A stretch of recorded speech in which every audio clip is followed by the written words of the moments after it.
Ya, kembali lagi dalam webinar CNBC Indonesia dengan Direktorat Jenderal Pendidikan Vokasi Kementerian Pendidikan dan Kebudayaan RI. Vokasi siap menerpa Eropa dan kita masih akan melanjutkan kembali diskusi.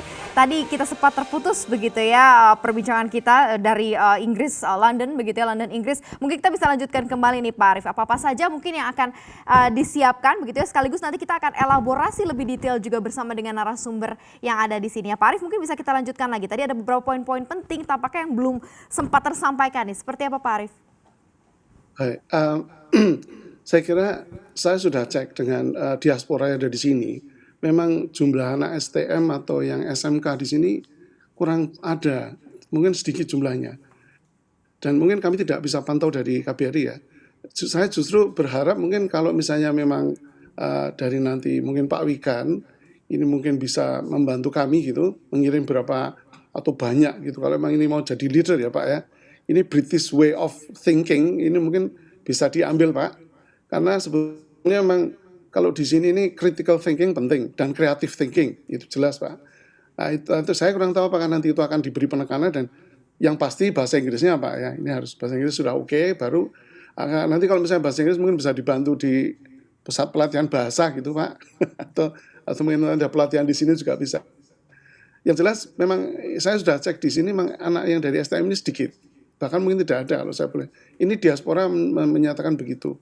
Nah nanti apakah itu yang mungkin dari D4 atau S1 ke sini, bagaimana atau magang yang itu di level perguruan tinggi, mohon nanti saya diberi infonya Pak Wikan ya.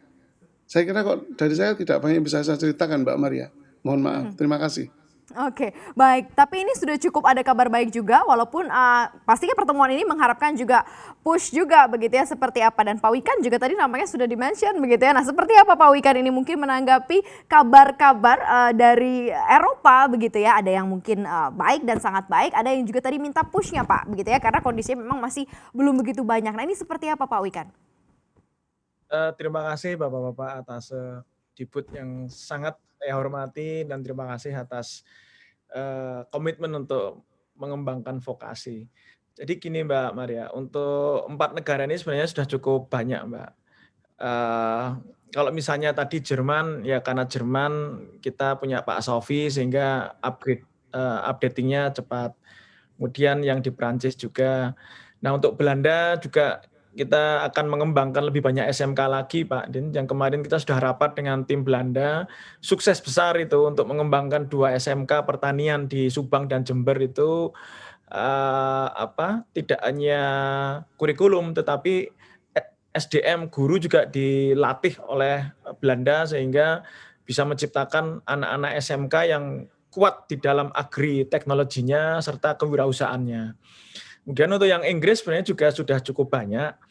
Inggris itu sebenarnya kan banyak dulu kan punya politeknik ya, tapi di awal 90-an itu politeknik itu berubah menjadi universitas.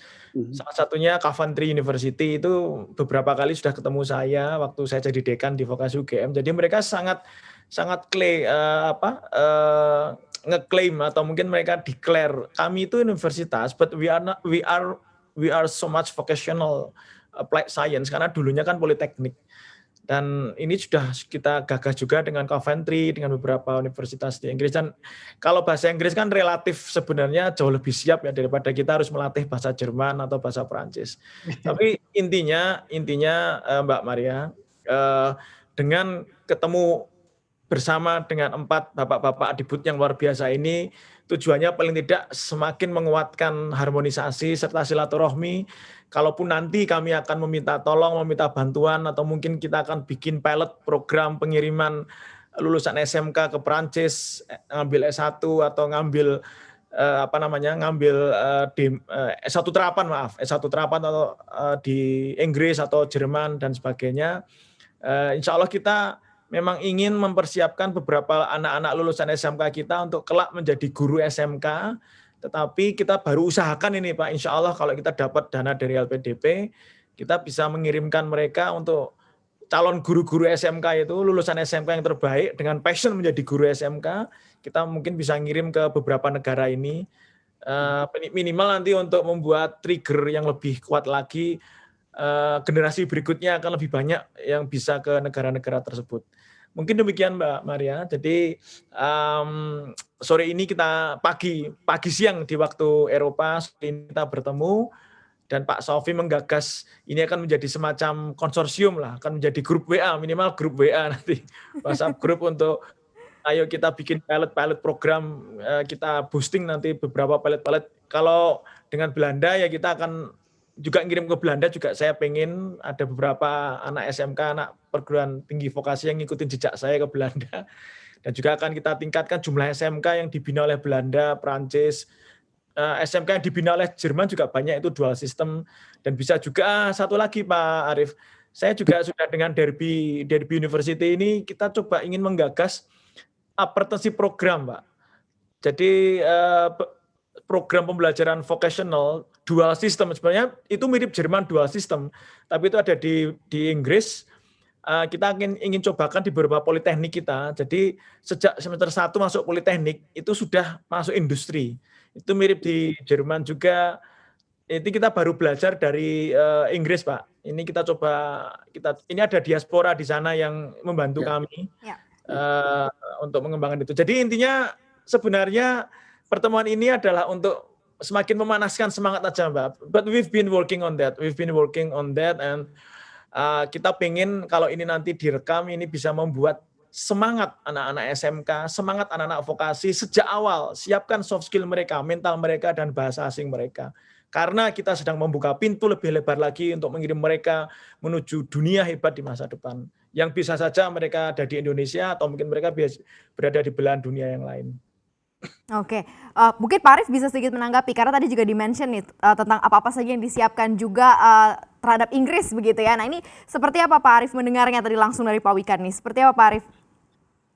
Baik, memang sebetulnya karena mungkin saya tidak monitor sejak awal ya vokasi ini. Tapi begini, yang kami diberi masukan dari diaspora, sebetulnya memang ada program apprenticeship itu yang mau dicobakan di sini.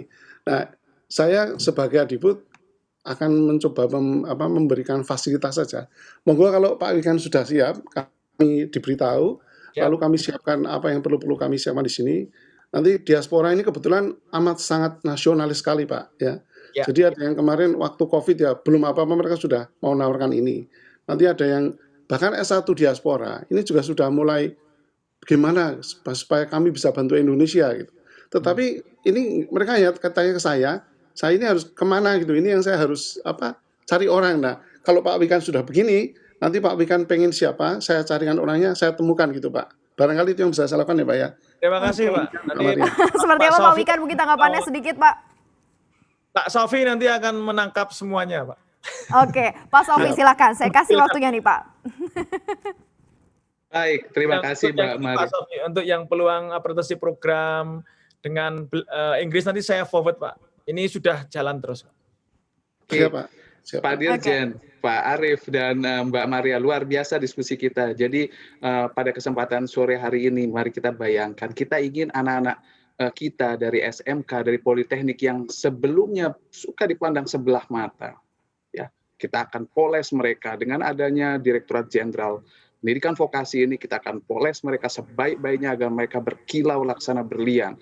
Kalau sebelumnya mereka dipandang sebelah mata. Nah, mari kita lihat, kecakapan kerja mereka itu akan kita peroleh di mana? Di bangku sekolahkah penuh? Atau di tempat kerja? Itu adalah challenge. Jadi dengan kita berkumpul pada sore hari waktu Indonesia ini dan pagi hari atau siang hari waktu Eropa, akan ada pengkayaan referensi kita akan semakin banyak agar kita tidak sekedar melaksanakan business as usual.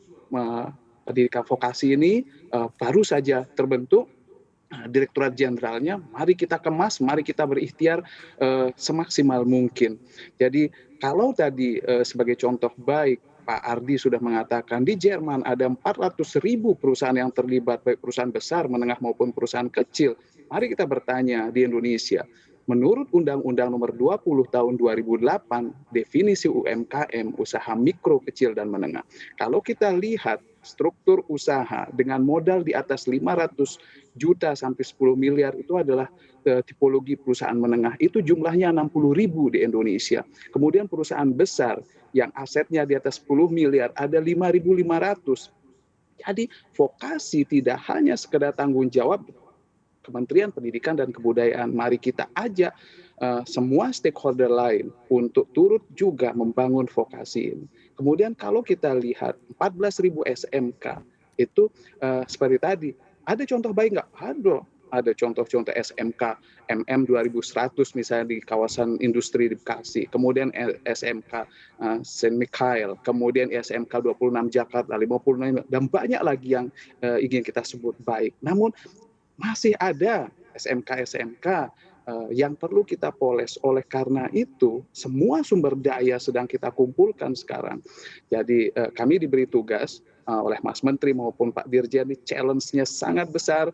Tapi kita diberikan kesempatan merdeka belajar. Dengan merdeka belajar ada kesempatan 3 semester kita bisa mempoles anak-anak kita di luar yang selama ini kita biasa lakukan. Nah, bagaimana kita mengemas 3 semester ini agar bisa kita manfaatkan dengan sebaik-baiknya. Peluang sudah dibukakan oleh Pak Ardi di Jerman, Pak Din di Belanda, kemudian Pak Arief di Inggris maupun Pak Warsito di Paris. Selanjutnya kita juga mendapat suntikan semangat, tidak hanya dukungan moral tapi bentuknya material dari LPDP. Tahun depan Pak Dirjen diberikan kepercayaan untuk mengelola dana LPDP untuk beasiswa itu 100 miliar untuk starting point.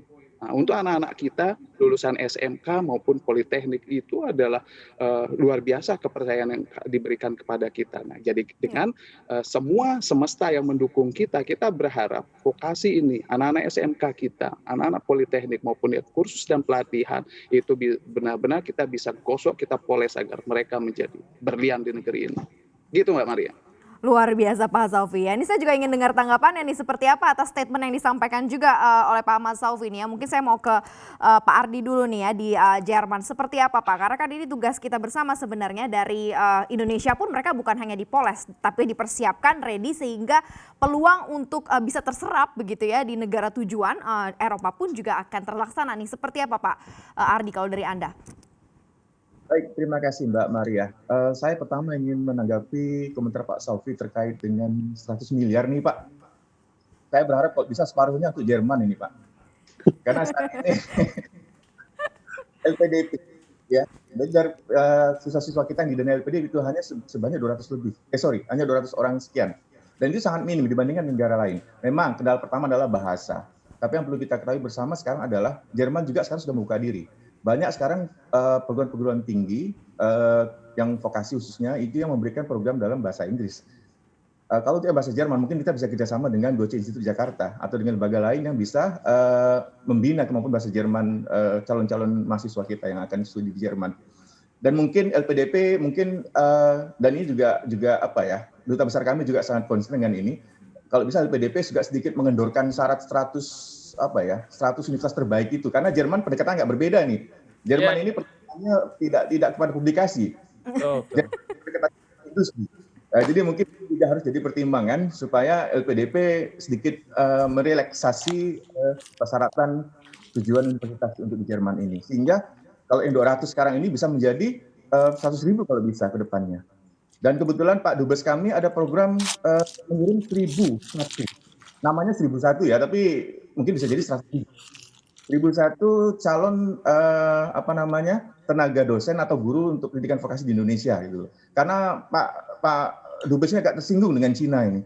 Cina ini sudah punya program 1.000 guru ini sudah lama. Jadi kita ingin berkaca. Itu yang pertama. Dan yang kedua, Cina itu jumlah mahasiswa internasionalnya di Jerman ini sebanyak 39.000. Data tahun 2019. Kita hanya 5.000, Pak Dirjen. Jadi kalau bisa 5.000 berikutnya nanti jadi 10.000 itu dari vokasi, Pak.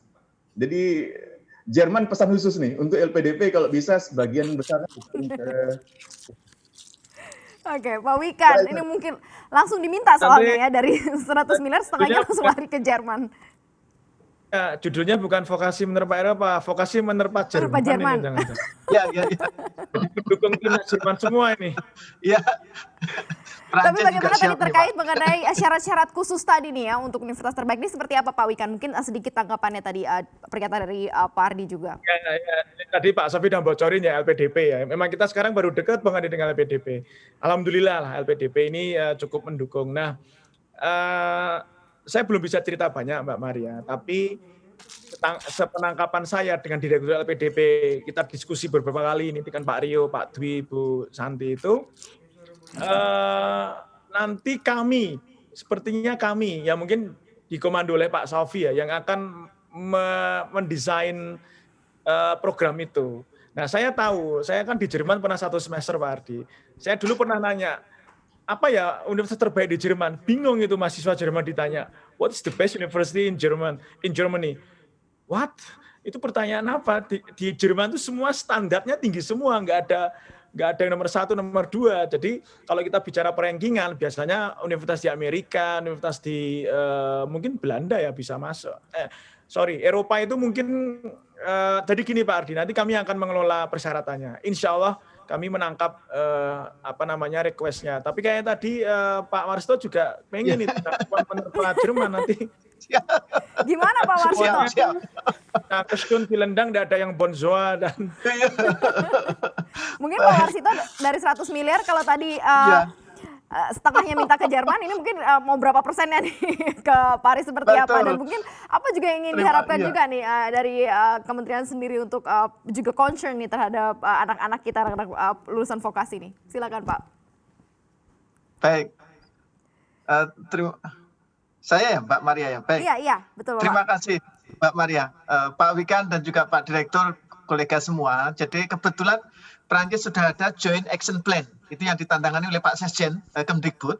Di dalamnya berisi salah satu penguatannya adalah vokasi, kemudian kesiapan Kedutaan Perancis di Jakarta untuk memberikan pelatihan bahasa, Pak Wikan, Pak Direktur, Pak Selvi. Sehingga kalau kendala masalah bahasa, itu mereka sudah siap untuk memberikan pelatihan dengan gratis. Nah, itu tentu menjadi suatu nilai plus tersendiri. Sementara kemudian di sini pendidikan vokasi juga sebagaimana Jerman, saya kira Eropa yang lain juga sama, di London maupun di Den Haag, memiliki memang kekuatan yang luar biasa. Jadi apa yang namanya, jadi satu hal saya mumpung belum lupa Pak Wikan, Pak Direktur, ada model khusus unik di sini namanya apprentissage. Apprentissage itu bahasanya semacam apa Pak Wikan ya, semacam pelatihan. Jadi seseorang seorang remaja yang sedang kerja di industri, tapi sejatinya dia belum memiliki ijazah SMK maupun Poltek, gitu ya. Tetapi dia tetap kerja di situ. Kemudian nanti di akhir, di tiap weekend, dia mendapatkan sistem pembelajaran pengetahuan. Kemudian itu mendapatkan ijazah Pak di akhirnya. Nah ini unik sekali. Saya sempat menulis drafak terkait ini Pak Wikan. Mungkin nanti secara khusus. Jadi ini lain, dia istilahnya mendapatkan ijazah vokasi, tetapi bukan dari lembaga sekolah. Ya, itu mirip di Jerman juga, Pak. Siemens. Betul. Inggris tadi. Ya, monggo lanjut. Betul. Dan itu yang menarik sekali, dan itu hampir semua akhirnya diisi oleh yang mereka memang sudah siap di industri. Makanya tidak heran di atas 90% itu sudah kerja, karena ternyata seperti itu prosesnya. Semacam sertifikasi kompetensi akhirnya. Di akhirnya. Nah ini yang menarik, termasuk lembaga uji kompetensi dan seterusnya langsung terintegrasi, yang sekarang kami tahu di Dirjen Pendidikan Vokasi tentu melakukan ini, jadi langsung melekat dengan industri dan lembaga sekolah. Nah ini termasuk penguatan kalau di Indonesia BLK barangkali memang mungkin bukan di Kemdikbud, tetapi itu juga di sini terintegrasi semuanya sehingga menjadikan semacam sertifikasi kompetensi yang itu kemudian mendapatkan ijazah keahlian gitu.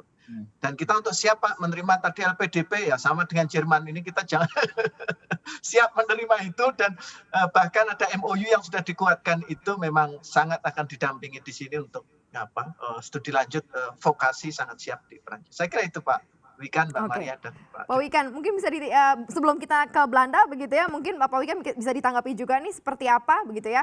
Apalagi sudah siap juga dengan dana LPDP, walaupun nggak ngomong mention tadi kan 50% nih. Untungnya nggak mention nih berapa persen nih ke Prancis ya. Tapi seperti apa Pak Wikan? Ya sebenarnya gini Mbak, semuanya menarik Mbak. Jerman itu memang terlihat terlihat sekali, kuat sekali tradisi vokasinya. Tradisi link and match-nya itu kuat sekali, itu udah ratusan tahun itu. Industri Jerman itu mendukung vokasi itu sudah 200 tahun ya. Saya nggak tahu, mungkin nggak nyampe, tapi jelas 100 tahun lebih ya. Dan itu tradisi yang ingin kita pelajari betul, tidak hanya mengirim, tapi kita juga ingin menciptakan praktek-praktek baik dan kita kontekskan dengan local wisdom kita. Belanda dengan teknologi pertaniannya betul-betul kuat sekali, dan kita akan menguatkan SMK pertanian dengan Belanda, kemudian dengan Inggris juga tadi apresiasi program, dengan Perancis juga. Jadi ya intinya saya sih pengennya banyak yang ke 4 negara, atau mungkin ke Taiwan juga, ke Korea, Jepang dan sebagainya. Jadi saya memang ya ini Mbak Maria, ya kalau dukungannya ada kayak gini kan nanti akan semakin memudahkan kita untuk merealisasikan itu. Ya mungkin Semakin nanti di tahun mesra pertama begitu ya, Pak, ya? LPDP sekian, moga-moga tahun Ya. berikutnya bisa naik lagi kan pendanaannya untuk vokasi ini. Oke, pasti ya. Saya juga mau dengar dari Pak Din seperti apa Pak kalau di Belanda sendiri begitu ya. Tadi kan sudah ada banyak beberapa masukan begitu ya. Kendala bahasa juga salah satunya begitu ya. Dan ada juga pendidikan khusus yang ada di Jakarta. Tapi kalau di Belanda sendiri seperti apa untuk memantapkan gitu ya, lulusan vokasi kita pun juga terserap di sana. Seperti apa Pak Din? Terima kasih Mbak Maria. Jadi saya kira ini tantangannya sangat menarik. Pertama, kalau sekarang kerjasamanya baru ada dengan dua SMK, yakni yang saya sebut tadi SMK 2 di Subang dan SMK 5 di Jember untuk bidang pertanian gitu. Ini kan sudah tahun ketiga, seingat saya. Nah, kenapa kita tidak mulai mengevaluasi itu melihat di mana kekurangan dan kelebihannya, dan kemudian belajar dari situ kita mengekspan bukan cuma 2 tapi misalnya dalam waktu misalnya 2-3 tahun ke depan bisa melibatkan 10 SMK gitu loh. Itu tentu mungkin bukan cuma sekedar misalnya pertanian gitu, karena ya memang kebetulan Belanda sangat kuat di bidang pertaniannya gitu. Itu tapi misalnya bidang kesehatan juga sangat baik gitu loh Belanda, karena sistem asuransi, sistem kesehatan di Belanda, terus kemudian terkait dengan asuransi juga sangat baik gitu. Jadi itu apa yang perlu gitu. Saya ingat hampir setiap tahun sebenarnya. Tahun lalu misalnya Kemdikbud itu mengirimkan guru-guru terbaik dari SD, SMP dan SMA untuk training di sini ya, untuk melihat bagaimana pembelajaran di sini bagaimana sistem pembelajaran di sini, melihat kepada sekolah, melihat kepada terus kemudian juga kepada perguruan tinggi dan lain sebagainya. Nah, yang saya ingin katakan, kenapa program seperti ini misalnya tidak dilakukan? Saya sebenarnya sudah ada saya tahu misalnya di tahun lalu saya di-challenge untuk menerima guru-guru dalam bidang vokasi, tapi waktunya dikasih waktu cuma seminggu untuk mencari tempat magang mereka gitu. Nah, tapi maksud saya gini, kenapa kita tidak misalnya mengirimkan guru-guru terbaik SMK, guru-guru ya, bukan kepala ini ya Pak, bukan kepala SMK, tapi guru-guru terbaik, kemudian untuk melihat bagaimana pembelajaran vokasi di sini, pendidikan vokasi di sekolah-sekolah di sini gitu. Itu baik di tingkat misalnya di tingkat sekolah menengah maupun di tingkat sekolah ini di tingkat perguruan tinggi yang disebut seperti politeknik di sini gitu. Yang di sini disebut dengan Hogeschool. Nah, yang saya ketahui misalnya di sini di Hogeschool, di samping kurikulum yang ada misalnya yang ditetapkan oleh pemerintah melalui Kementerian Pendidikan dan Kebudayaan dan Ilmu Pengetahuan di sini, tetapi di Hogeschool itu ada semacam di setiap Hogeschool ada semacam Professional Advisory Board yang tugasnya adalah untuk memastikan bahwa kurikulum yang kurikulum yang diajarkan di perguruan tinggi itu adalah yang dibutuhkan atau bisa memberikan solusi atau bisa terserap di sekolah di ini ya Pak di dunia industri itu. Jadi betul-betul match. Ketika kalau misalnya di bidang pertanian, maka kemudian Hogeschool di bidang pertanian itu adalah yang menjadi advisory board di situ adalah para profesional atau CEO dari perusahaan-perusahaan di bidang pertanian atau pangan dan lain sebagainya, dan kemudian mereka masuk di dalam advisory board, professional advisory board itu, dan mereka bisa menjelaskan ini loh yang kita butuhkan. Pekerjaan ini yang kita butuhkan. Dengan pekerjaan-pekerjaan yang tertentu itu kemudian bisa diberikan materi apa yang diperlukan gitu. Dan di situ saya kira Pak Wikan juga sangat paham karena beliau alumni Belanda gitu. Jadi seperti apa misalnya kurikulum di situ ada knowledge, kemudian ada praktis, ada praktek. Dan kemarin saya baru berbicara juga dengan salah satu dosen di Hogeschool itu, yang menarik juga adalah terkait dengan attitude gitu loh. Attitude itu bagaimana berkomunikasi. Tadi Pak Wikan menyampaikan juga bagaimana kita bisa bersikap kepada orang lain, berkomunikasi dengan orang lain, disampaikan apa permasalahannya kalau misalnya di dalam bekerja itu kan tidak semuanya yang dari satu bangsa, beda budaya dan lain sebagainya. Hal-hal seperti itu juga diajarkan gitu. Jadi betul-betul jadi betul-betul lulusan politeknik di sini yang disebut dengan Hogeschool atau University for Applied Science itu betul-betul diharapkan siap bekerja, dan memang 68 sampai 70% angkatan kerja market labor di Belanda itu diserap dari lulusan dari vokasi, pendidikan vokasi. Itu Mbak Maria. Baik, Pak Wikan mungkin bisa ditanggapi. Setelah itu Pak Ahmad Sofi juga boleh menanggapi ini. Seperti apa Pak Wikan? Ya kalau Belanda ya memang itu benar-benar kenangan saya dulu. Pembelajarannya itu project based learning. Belanda sama Jerman. Saya dulu 3 semester Belanda, 1 semester Jerman itu benar-benar bikin produk pesanan industri sambil belajar. Belajarnya itu sudah mendapatkan project dari industri, bekerja sama dengan teman-teman lain dari Belanda, Jerman, Brasil, dan sebagainya, belajar sambil mengerjakan produk selama 1 tahun. Dan mata kuliahnya itu benar-benar dikontekskan sesuai dengan apa yang menjadi target produk itu. Dan di akhir tahun, kita ngerancang di Belanda, bikin di Jerman, di akhir tahun itu industri ngetes alat kita. Ngetes produk itu, kalau cocok mereka beli. Nah, ini pembelajaran yang luar biasa yang pernah saya alami. Jadi saya memang paham sekali Belanda tidak hanya teknologi pertanian, tetapi juga medical device dan engineering-nya juga maju. Tapi kembali ke yang tadi ya, gara-gara Pak Sofi bocorin ya, ini memang harus nanti kita siapin ini dengan negara-negara ini. Ini para adibut nanti pasti tersenyum semua ini. Alhamdulillah.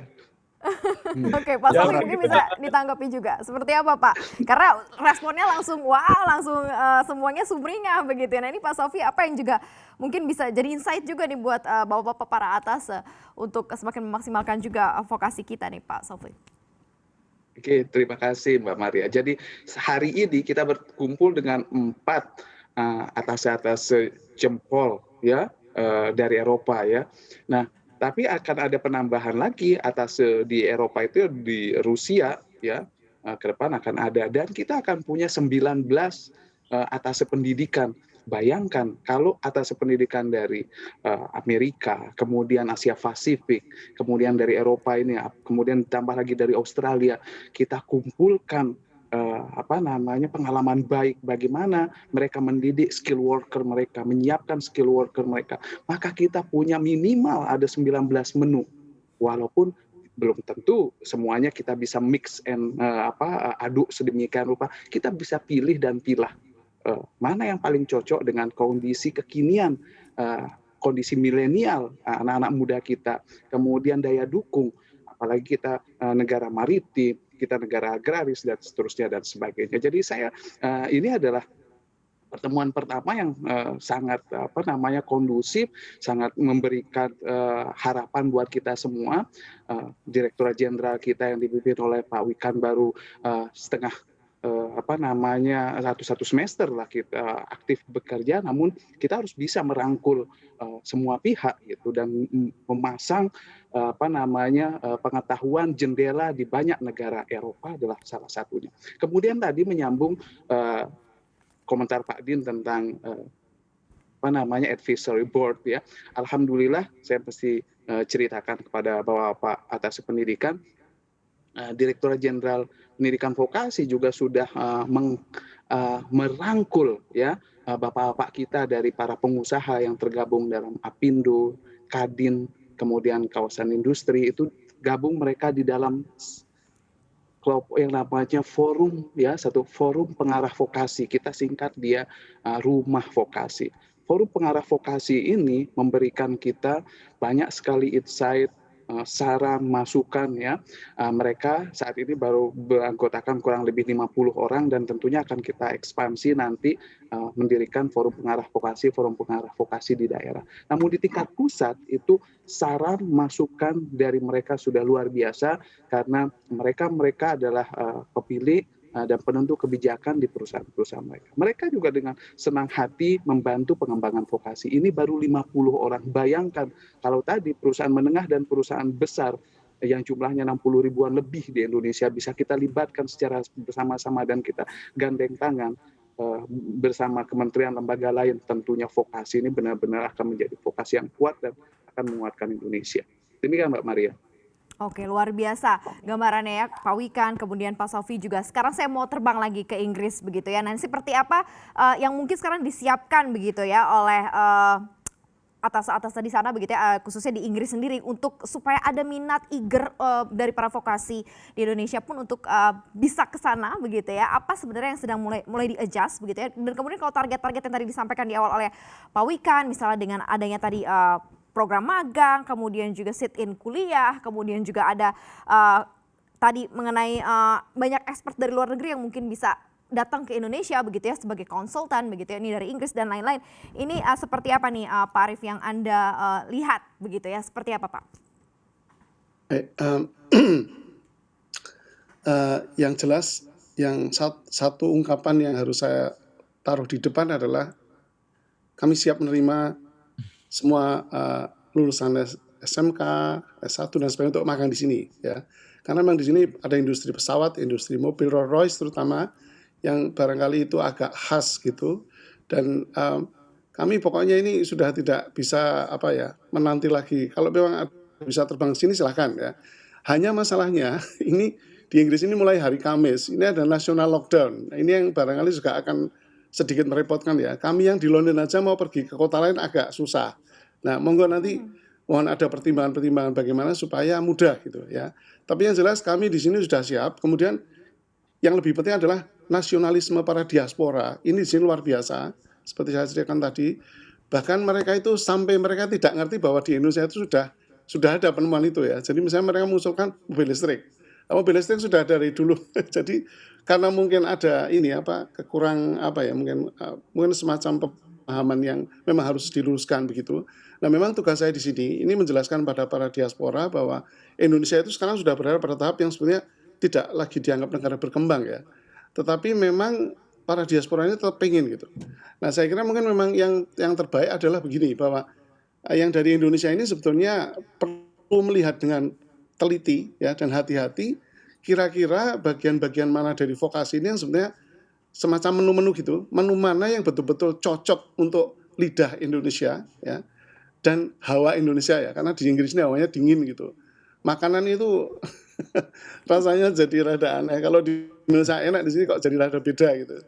Nah, barangkali mungkin yang dari Indonesia bisa mohon melihat dengan jelas sekali, kemudian hati-hati dan pelan saja. Yang mau diambil dari menu Inggris ini menu apa ya? Apa menu fish and chips atau menu kebab? Di sini juga ada. Yang jelas menu Indonesia sini ya mungkin agak beda rasanya ya kalau diterapkan di Indonesia. Tapi intinya begini, bahwa kami siap menerima apapun yang diminta dari terutama Pak Dirjen, ya, monggo silakan Pak, silakan sowan ke sini Pak, kami sambut ya. Kami sudah mengumpulkan semua diaspora, Bapak maunya apa, kita siap bantu, ngatakan aja. Saya kira itu demikian ya, Oke. Mbak Maria. Apa sih sebenarnya kalau kita bicara menu nih Pak Wikan, kalau yang Anda lihat begitu yang mungkin pas begitu ya dengan Inggris begitu ya. Apa sih mungkin yang harus lebih digenjot lagi nih oleh teman-teman yang ikut pendidikan vokasi sendiri begitu ya, agar eager kesananya juga cukup besar. Seperti apa Pak Wikan? Tadi ya saya sampaikan lagi ya, ini ada mungkin 2 area ya. Areanya di luar negeri. Kalau area luar negeri, 1 studi lanjut, kemudian magang di luar negeri, atau mungkin sit-in di luar negeri, atau mungkin dalam rangka pertukaran mahasiswa di luar negeri. Atau mungkin juga kita bisa visiting lectures, kita juga bisa join research di luar negeri juga, dan sebagainya. Termasuk ada ide kita bisa mengembangkan sistem kayak semacam gini Mbak Maria, sister kampus, sister university. Jadi satu sekolah vokasi di Indonesia atau satu politek Indonesia ditandemkan dengan kampus luar negeri sebagai sisternya. Dan itu nanti bisa teradaptasikan bagaimana kurikulumnya bisa saling mempengaruhi, kemudian sistem pengajaran juga bisa saling kita pelajari. Kemudian juga kalau sudah dekat nanti akan terjadi pertukaran mahasiswa, pengembangan joint degree, atau pengiriman mahasiswa studi lanjut ke luar negeri dan sebagainya. Itu bisa ke arah ke sana. Kemudian kalau yang di Indonesia ini kita bisa menghadirkan visiting professor, visiting lectures, kita juga bisa menghadirkan expert dari luar negeri untuk menjadi dosen tamu atau mungkin menjadi konsultan pengembangan kurikulum, pengembangan sistem vokasi seperti tadi Belanda itu dan juga Perancis dan juga Jerman itu kita embedkan dengan SMK di Indonesia dan Poltek Indonesia. Expert mereka itu mendampingi pengembangan kurikulum, link and match, pendidikan dengan industri, pengembangan SDM dan sebagainya. Bisa juga joint research, ya, kita mengundang atau kita juga bisa mengembangkan itu tadi German Indonesian Vocational Institute. Jadi Jerman kan punya Kedubes Jerman punya ide untuk mendorong pemerintah Jerman untuk mengembangkan Center of Excellence tentang vokasi Jerman tapi di set up di Indonesia, sehingga nanti tidak semuanya harus ke Jerman untuk mempelajari tentang vokasi Jerman. Jadi bisa di training di sana, training produktif, kompetensi produktif juga, training pengembangan kurikulum, training manajemen pendidikan vokasi, dan juga joint research dan sebagainya. Nah itu juga bisa ke arah situ. Jadi menunya itu banyak sekali sebenarnya. Banyak sekali. Jadi monggo bisa juga tadi yang Inggris tadi yang dari Derby University itu Pak Dhani namanya, diasporanya itu ada di Derby University. Dia ingin ikut mengembangkan apprenticeship program mirip dengan yang di Prancis tadi, tapi bahasa Prancis ya, apprenticeship atau apa tadi. Ya itu juga itu bisa juga itu dikembangkan di sini. Itu mirip dengan itu tadi Belanda ingin mengembangkan SMK di Subang dan di Jember, itu sama, tapi itu lebih dalam lagi karena itu melibatkan pernikahan dengan industri. Karena sejak semester 1 mahasiswa itu sudah masuk industri, bekerja sambil kuliah, dan nanti ketika lulus nanti dapat ijazah. Jadi macam-macam. Jerman pun sudah melakukan itu dual system. Saya pernah ke Siemens di Berlin itu melakukan itu. 2 tahun pertama langsung direkrut oleh perusahaan, itu sudah terhitung mahasiswa, tapi setelah itu lanjut ke Fachhochschule. Itu kan nggak ada di Indonesia, dan ini sedang coba kita kembangkan seperti itu. Jadi menunya banyak sekali Mbak Maria. Oke. Tapi Menunya tetap banyak at sekali, the end tetap kita kontekstualisasikan sesuai dengan potensi lokal wisdom Indonesia. Oke, itu kalau dari Inggris begitu ya, jadi banyak sekali menu yang mungkin bisa di mix and match, link and match begitu ya, seperti kata Pak Wikan ya, yang ada di dalam negeri dan juga yang ada di Inggris. Tapi kalau di Berlin sendiri di Jerman ini seperti apa? Menu-menu apa mungkin yang saat ini mulai disiapkan? Walaupun sudah banyak sekali menu terapan yang memang sudah dijalankan begitu ya sejauh ini. Nah pembaruan-pembaruannya seperti apa sampai dengan saat ini nih? Seperti apa nih yang mungkin bisa digambarkan nih Pak Ardi? Baik, terima kasih Mbak Maria. Sebetulnya ada satu hal yang sangat krusial di sini ya, yang kalau bisa diterapkan di Indonesia karena sangat luar biasa. Political will. Jadi pemerintah Jerman itu sangat tinggi. Sehingga perusahaan-perusahaan itu di-push, semacam pemaksaan. Anda harus terima mahasiswa kami. Jadi ada insentif dan disinsentif. Jadi mungkin ini juga dari Pak Wikan, Dirjen Vokasi, monggo Pak dekati Pak Presiden kita supaya perusahaan agak supaya bisa menerima mahasiswa kita untuk magang dan direkrut dari awal. Dari survei terbaru yang saya baca terbit tahun 2020, itu ternyata dari sisi cost effectiveness, ketika perusahaan menerima mahasiswa dari magang kemudian langsung direkrut jadi karyawan, itu sisi cost effectiveness jauh lebih besar dibandingkan mereka langsung merekrut tenaga lepas, tenaga ahli ketika mereka membutuhkan karyawan. Jadi ternyata pola ini sudah lama diterapkan di Jerman dan akan lebih bagus kalau ini bisa dilakukan di Indonesia.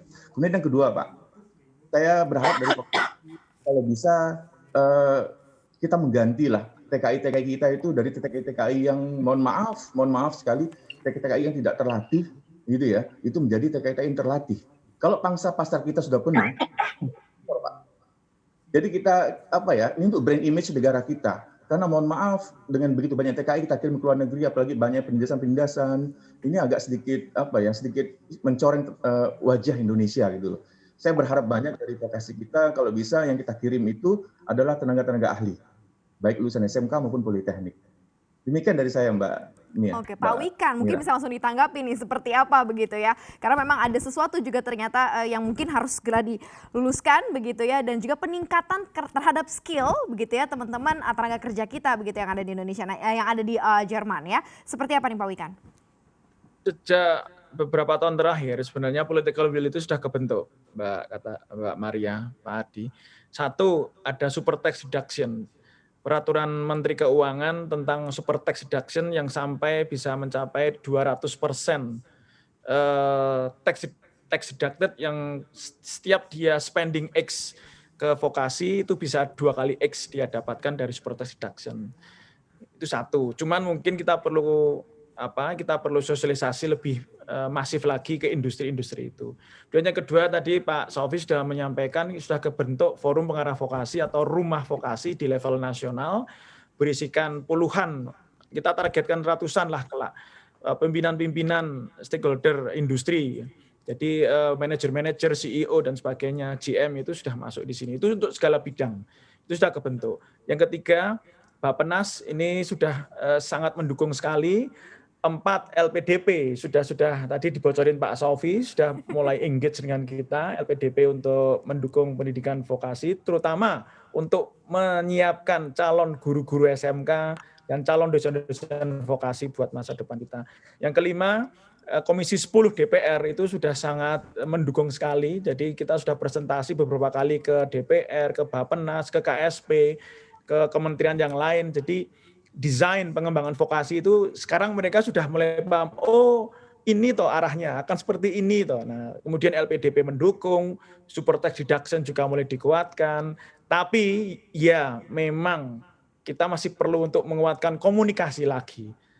Komunikasi antar stakeholder, antar kementerian, antar dengan BUMN, dengan Apindo, dengan Kadin, dengan kawasan industri Indonesia. Ini sudah sebenarnya, tapi Jerman aja butuh ratusan tahun to eventually establish benar-benar success story seperti itu. Nah, kita pengen seperti Jerman tetapi 5 kali lebih cepat. Nah, ini. Jadi kita pengen ngebut, makanya dengan kita belajar dari Jerman, dari Perancis, dari Belanda, dari Inggris, kita tuh pengen men-speed up satu kondisi yang steady state, kuat sekali vokasi dan industrinya seperti di Jerman, di Perancis, Belanda dan di Inggris tadi itu, tapi kita making it faster tetapi tetap lokal wisdomnya dapat, karena kalau kita hanya bicara industri besar ya itu nggak relevan. Kalau di Batam buka pintu rumah semua industri sudah, tapi kalau di NTT buka pintu mau lihat kanan kiri ya itu ngelihat padang rumput dan domba. Nah, artinya lokal wisdom itu harus kita ciptakan. Tapi pokoknya kita we are making it faster ya, 5 atau 10 kali lebih cepat sehingga kita bisa mengejar ketertinggalan kita dari negara-negara itu. Tapi kita punya demografi Mbak, dan kita punya SMK yang sudah kita bina, Politeknik sudah kita bina. Nah sekarang tinggal bagaimana ini mindset SDM kita ini, ayo memacu lebih cepat dengan berani membuat terobosan, kurikulum yang lebih fleksibel, adaptif, dan cara pembelajaran yang lain out of the box ya, karena kita ingin mengejar. Tapi 4 negara ini ya itu satu contoh baik, Pak. Oke, Pak Saufi mungkin bisa ditanggapi juga nih Pak terkait mengenai adanya perlunya politic will, kemudian peningkatan skill begitu ya untuk teman-teman kita tenaga kerja juga begitu ya. Nah ini seperti apa nih Pak gambaran atau tanggapan dari Pak Ahmad Saufi sendiri Pak? Pak Maria, terima kasih. Tadi sudah dijelaskan oleh Pak Dirjen, Pak. Kita perlu komunikasi. Kedua komunikasi dan ketiga adalah komunikasi. Hanya dengan komunikasi yang baik kita akan satu frekuensi. Dan saya yakin tidak hanya Kementerian Pendidikan dan Kebudayaan yang take care terhadap vokasi ini, semua juga ingin take care kementerian dan lembaga lain termasuk Apindo dan Kadin serta Bapak kita dari Asosiasi Pengusaha-Pengusaha. Nah, namun demikian keinginan bersama tersebut harus kita tunjukkan, harus dia selaras dan serasi. Untuk itulah kami ditugaskan juga untuk sering-sering sowan, untuk sering-sering mendatangi. Ya, jadi pendekatan kita tidak selalu harus hard approach ya. Regulasi adalah betul, hanya dengan menggunakan regulasi itu orang akan turut. Itu ada stick and carrot ya, ada punishment, ada reward. Nah, namun kita juga perlu soft approach. Soft approach itu tadi dengan terlibatnya bapak-bapak kita, para pengusaha di forum pengarah vokasi itu sudah menunjukkan politik rasa ingin terlibat yang lebih dalam untuk membantu vokasi. Nah, itu adalah buah atau kalau kita katakan hasil cepat, yaitu adalah merupakan buah sebenarnya dari suatu pendekatan. Apabila terproliferasi dengan baik, bapak-bapak kita yang ada di dalam forum pengarah vokasi bisa memproliferasi ide ini, bisa melipat gandakan atau memultiplikasi ini kepada pengusaha lain, tentunya hard approach tadi lewat regulasi dan soft approach lewat forum-forum, lewat komunikasi-komunikasi, tentunya rasa kepemilikan kita untuk membangun vokasi ini secara bersama-sama kita dapatkan. Itu yang pertama. Kemudian cost efektif dari yang dikatakan oleh Pak Ardi tadi luar biasa. Pak Ardi yang mencetuskan seperti ini sudah merupakan pemahaman publik. Nah, namun apakah pemahaman ini sudah menjadi pola sikap atau menjadi belief dari para pengusaha? Jadi banyak pengusaha yang sudah mengetahui bahwa kalau kita merekrut fresh graduate, kita perlu men-trainingnya. Tapi kalau kita sapih mereka dari awal, tentunya akan cost efektif, akan sangat menghemat biaya training sebenarnya. Namun itu baru pemahaman. Kita butuh pola pikir, pola sikap, pola tindak, atau terakhir menjadi belief. Apakah itu teraplikasi pada tataran SDM para pengusaha? Itu yang perlu kita juga sering-sering diskusikan, sering-sering kita menjadikan internalisasi di para pengusaha itu sendiri, tidak main comot satu dengan lain di pasar tenaga kerja seperti itu. Nah, kemudian tentu saja TKI kita sudah tidak lagi akan mengirim pekerja migran kita hanya di level bawah begitu. Perlu kita mengirim sekarang yaitu menjadi ekspatriat. Kenapa kita tidak kirim ekspat gitu? Kalau orang luar negeri datang ke tempat kita begitu kagum ada ekspat segala macam, kita akan kirim tenaga terlatih kita kelak suatu hari nanti. Oleh karena itu generasi kami sedang menyiapkan, seperti kata Pak Dirjen tadi, tidak mudah, ratusan tahun dilakukan oleh Jerman. Dan kita harus speed up itu. Harapan bangsa tertumpu kepada kita semua. Jadi tidak kerjaan ini menjadi kerjaan saya atau kerjaan Anda saja. Kita harus membuat ini kerjaan kita. Nah, menciptakan kekitaan itu yang sedang kita juga lakukan. Gitu. Jadi sekali lagi kita harus melatih tenaga-tenaga kita yang akan kita kirim ke luar negeri sebaik mungkin. Dan pandemi ini mengajarkan kita, Mbak Maria. Coba lihat, walaupun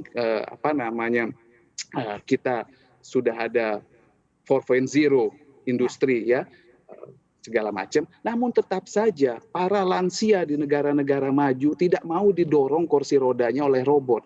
Dia butuh oleh tenaga terampil, dan tenaga terampil pengasuh orang tua atau lansia itu yang paling menjanjikan adalah dari Indonesia, karena dari Indonesia itu terkenal dia sopan santun dan budi baiknya. Kenapa kita tidak asah tenaga-tenaga terampil kita? Ya, bukan pembantu rumah tangga levelnya, tapi pengasuh lansia yang terampil, yang bukan robot. Jadi walaupun industri 4.0, tetap lansia di negara-negara maju tidak mau didorong oleh robot. Dan itu butuhnya puluhan bahkan ratusan ribu tenaga-tenaga terampil seperti itu di negara-negara maju. Jadi saya kembalikan ke Mbak Maria sebagai pancing. Gambarannya cukup membukakan mata begitu ya, dan memang peningkatan skill itu sangat dibutuhkan begitu, dan ini juga sudah di-mention juga oleh Pak Ardi begitu yang terjadi di Jerman begitu ya. Nah kalau di Prancis sendiri seperti apa? Mungkin Pak Warsito bisa memberikan gambaran pendekatan yang lebih tantangan yang mungkin memang harus dihadapi begitu ya dari teman-teman lulusan vokasi untuk menghadapi kebutuhan juga yang ada di sana nih. Seperti apa Pak Warsito?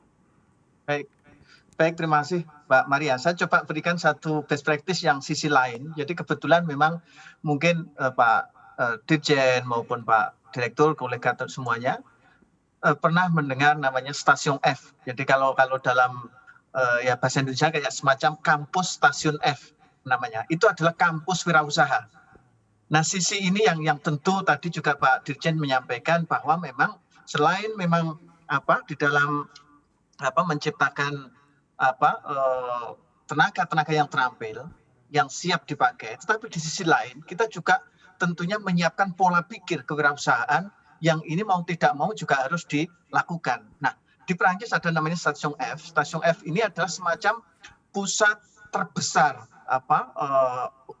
unit usaha atau kampus untuk melatih para fresh graduate yang baru-baru lulus, baik itu jenjangnya pendidikan menengah dalam hal ini lulusan SMK yang bidang ekonomi dan seterusnya, maupun ke tingkat yang pendidikan tinggi dalam hal ini politeknik ataupun bahkan sampai doktor, yang kemudian dari hasil risetnya, dari hasil magangnya, dari hasil pelajarannya, kemudian itu benar-benar diimplementasikan dalam bentuk usaha, dan stasiun F inilah kampus yang mendidik mereka. Jadi jumlahnya di sini di stasiun F itu ada sekitar 1.000 perusahaan, ya 1.000 perusahaan yang itu berkantor di situ. Nanti barangkali bisa lebih lanjut saya kirimkan grafik terkait dengan itu ke Pak Dirjen dan juga Pak Direktur. Nah kemudian perlu diketahui Presiden di sini kebetulan itu merekrut dari Silicon Valley, jadi orang istilahnya benar-benar dari Amerika yang memiliki pengalaman di dunia industri, dunia usaha, kemudian untuk sebagai direktur di stasiun F ini. Dan ini adalah salah satu yang unik dan kemudian menjadikan hampir di atas 60% yang ada di stasiun F itu ternyata fresh graduate dari luar negeri. Ya ini yang menarik. Perancis sendiri akhirnya ini malah dari luar negeri yang memperkaya belajar di stasiun F ini gitu. Nah, maka dari situ kemudian tetap dilakukan sampai sekarang ini, sehingga muncullah CEO muda yang lahir dari namanya stasiun kampus stasiun F ini. Nah, maka sisi ini saya sangat mendukung, tadi sempat disinggung di awal, bahwa selain kemampuan kompetensi praktik dan seterusnya, tapi juga soft skill terkait dengan semangat wirausaha ini tetap harus dibangun sejak dini mungkin. Bahkan ini unik lagi, saya mohon maaf, yang saya katakan tadi pendidikan apprentice tadi, yang lebih unik lagi adalah saat ini bapak-bapak warung-warung, misalkan restoran di sini, yang kemudian pemilik restoran ini yang bekerja di restoran itu memiliki anaknya nggak perlu sekolah, tapi apprentice itu. Jadi langsung nggak bakal berhenti warung itu atau toko itu, tetapi ternyata anak ini langsung membantu bapaknya, membantu orang tuanya, tetapi kemudian ada pusat studi yang kemudian itu melegalisasi nantinya kemampuan kompetensinya berijazah resmi. Nah tentu tidak hanya dalam konteks magang di industri besar, bukan, tapi semuanya memang distandarisasi. Nah ini Pak Direktur, standarisasi perusahaan-perusahaan kecil tadi atau industri-industri kecil, restoran-restoran tadi itu distandarisasi bahwa ada pembekalan yang harus juga diberikan selama kerja di situ, kemudian diselaraskan di akhir mendapatkan ijazah. Saya kira itu 2 poin, usaha sama konsep berwirausaha. Saya kira itu. Terima kasih Mbak. Sesuatu yang berbeda begitu ya dari Prancis Ya. begitu ya yang dibawa oleh Pak Warsito begitu ya dengan berbagai macam tantangan, kemudian juga total kebutuhan dan ke depan tuh akan seperti apa sih challenge-nya begitu yang dibutuhkan dari Indonesia. Mungkin Pak Wikan seperti apa begitu Anda melihat gambaran-gambaran ini begitu ya dan ke depannya akan seperti apa nih yang di-plan juga untuk menghadapi berbagai macam tantangan yang ada nih Pak Wikan? Di Direktorat Jenderal Vokasi itu ada 3 direktorat teknis, direktorat SMK, kalau dulu namanya PSMK, sekarang namanya direktorat SMK, kemudian direktorat pendidikan tinggi vokasi, direktorat kursus dan pelatihan, dan satu lagi namanya direktorat Mak Comblang. Nah itu Pak Sofi itu, direktorat kemitraan dan penyelarasan industri. Ya ini nanti akan jadi agendanya Pak Sofi untuk merangkum ini semua, kemudian kita pilah satu persatu, kita pilih, kemudian kita masukkan ke dalam agenda timetable kita yang jelas di 2021 kita harus bikin piloting lah pengiriman ke 4 negara ini. Ini paling simpel gitu. Memang sepertinya Jerman akan dapat banyak karena sudah cukup banyak ini yang berminat ke Jerman. Tapi ya siapa tahu nanti kalau jadi gini Mbak Maria. Ya. Jerman itu menariknya karena di sana kuliahnya nggak bayar. Di 14 negara bagian, dari 16 negara bagian, itu 14 negara bagian itu kan relatif kuliahnya itu gratis ya, bahasa Belandanya gratis. Nah itu cukup menarik, sehingga cukup banyak SMK-SMK kita yang sudah punya kelas khusus pengiriman ke Jerman. Dilatih bahasa Jerman, itu banyak kok, saya sudah ke SMK-SMK di Jawa Barat, di daerah Jawa itu sudah cukup banyak. Ya. Kemudian sudah cukup banyak SMK-SMK ini, kalau di total mungkin tahun ini kita menyiapkan, ada program penyiapan 1.000 perawat lansia, tapi ke Jepang. Jadi SMK-SMK ini juga kita kirim, kita train, kita ya itu tadi, benar-benar sesuai konteksnya. Tapi intinya kita pengen yang sudah kita tambah, yang mungkin belum banyak, ayo kita bikin pilotingnya dan gak usah kelamaan mikir lah, kita harus bikin piloting di 2021, nanti akan lebih besar lagi. Dan yang sudah ada seperti pembinaan SMK oleh beberapa kampus-kampus luar negeri ini, ya kita tambah SMK-nya, 2 sistem kita tambah. Kalau nggak salah kan 2 sistem dengan Jerman tuh mungkin ya baru belasan ya, saya pengen puluhan atau ratusan itu nanti SMK dinikahkan dengan beberapa kawasan industri, tetapi bisa saja di kawasan industri itu perusahaan Jerman masuk kan, ada buyer dan sebagainya. Nah ini nanti 2 sistem Jerman masuk ke situ sistemnya, mulai dari kurikulum, dosen mengajar, 2 sistemnya pengajaran di industri dan sebagainya. Nanti kita bisa adopt. Ya intinya there are a lot of things that we have to deal with.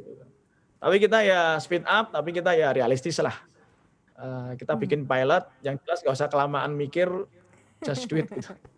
Speed up, realistis, gak usah kebanyakan mikir, just do it gitu ya. Ini tadi langsung message-nya yang disampaikan langsung oleh Pak Wikan Sakarito selaku Dirja Pendidikan Vokasi Kemendikbud juga. Terima kasih sudah hadir Pak Wikan karena di tengah kesibukan beliau masih menyempatkan waktu berdiskusi bersama dengan kami. Tapi kita masih akan kembali lagi, kita masih akan lagi lanjutkan begitu ya. Webinar Vokasi Siap Menerpa Eropa masih akan kami lanjutkan usai jeda.